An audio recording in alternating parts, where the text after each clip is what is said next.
অনেক দিন পর ভিডিও নিয়ে চলে আসলাম। এতদিন ধরে ভিডিও না দেওয়ার জন্য আমি সত্যি খুব দুঃখিত। তোমরা সবাই কেমন আছো? আর আমি চলে গেছিলাম কামাখ্যা মন্দিরে। আমরা পুরো পরিবার মিলে, আমি, মা, আমার ভাই আর আমার ছেলে, 4জন মিলে আমরা চলে গেছিলাম কামাখ্যা মায়ের মন্দিরে। এতটা ভিড় ছিল, রাত 1টায় লাইনে দাঁড়িয়েছিলাম। 5:30টার সময় কুপন নিয়ে তারপরে আমাকে পুজো দিতে হয়েছে।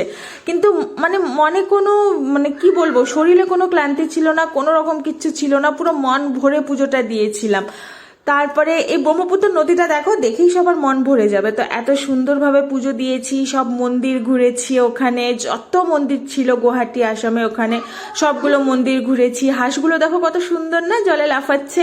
তো মাকে বললাম, মা একটু ভিডিও করে দাও, অনেকদিন থেকে তো ভিডিও করছিও না, একটু মন্দিরে যখন এসেছি একটা ভিডিও করে দাও। তো মা সুন্দর করে ভিডিওটা করে দিল।